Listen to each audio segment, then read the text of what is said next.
Hello everybody, it's Wyndham. You can see me here. And yeah, I figured today we would talk a little bit about watercolor.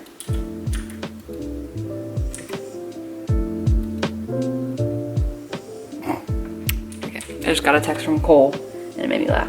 But anyway, so we're gonna talk about watercolor today. We're gonna talk about watercolor painting for today's vlog. And yeah, let me know if you guys want to see more of this because I feel like it could be really fun. And so yeah, so with basic watercolor, you kind of want to have a pencil sketch laid out already of what you're gonna do. And so I went ahead and drew this and actually did it in pen so you guys could see it a little bit better. And we're gonna do something, I was thinking about doing wet on dry, but I might do wet on wet. So wet on wet watercolor basically means that the paper is wet, as well as the brush, and your medium also is wet. So basically, when it comes to art, you have things called mediums, media. So if something is mixed media, that means it's made with several different types of paints. So you might have, a sculpture that's also been painted, etc. So anyway, watercolor in of itself is a very interesting medium. So when you have things like oil paint, every type of paint that you have basically your pigment, which is your color. You have your pigment, so right here, like this is red, so your pigment. And then you have your vehicle, which is the type of liquid that your pigment travels on. Yeah, so anyway, the pigment that we'll be using today, we're going to use several. So I'm using, what brand is this? I actually got this from Hobby Lobby.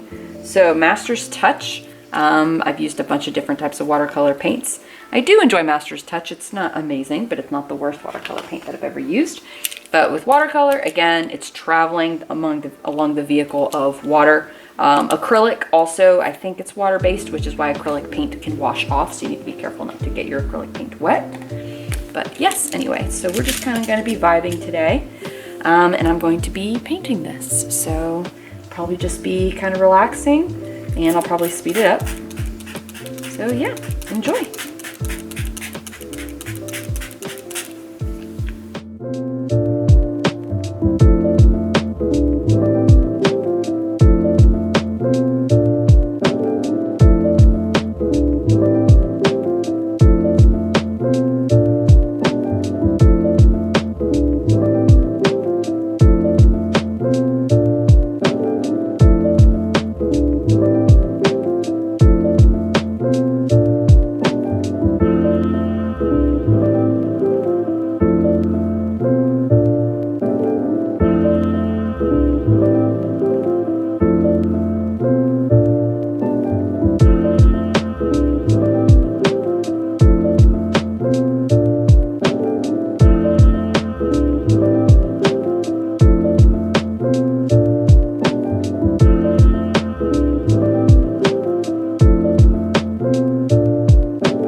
you can tell sometimes that something is ready to sit and that it is done is you see how the paper is bumpy. Now we might go back and mess with this later. I'm not sure. I think the biggest key whenever you just sit and paint something is just keep trying. This is something I drew a few days ago, and so I've decided to add some color. Let's see if I can scooch it down so you guys can see it a little bit better. There you go. So you can see I was kind of going with more of a warm tone color scheme. So yeah, so this is the beauty of watercolor, is that you can just kind of mess around.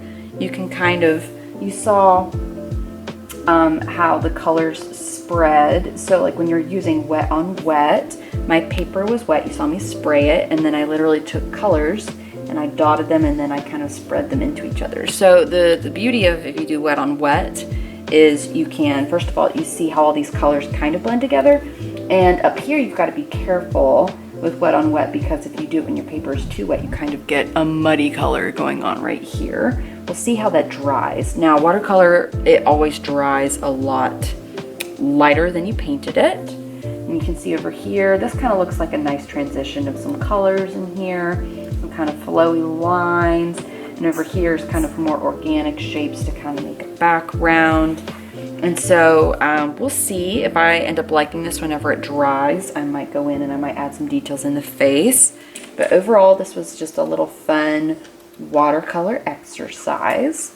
So yeah, I think I'm going to do more of these because this is fun. But yeah, let me know if you guys just kind of like seeing this, if it's just kind of relaxing. Even if it's not the most amazing, I'm not a huge fan of this, but even if it's not, you know, a favorite painting or whatever, it probably would be fun for us to work on different colors and paintings and everything together, for you guys to learn a little bit more about watercolor tips. So next time I might not do wet on wet, we'll see, or I might do wet on wet with more of like a landscape type thing. We might do more of like an architectural landscape wet on wet, just to see. But anyway, guys, thanks for tuning in. It's Wyndham, and I'll see you guys tomorrow.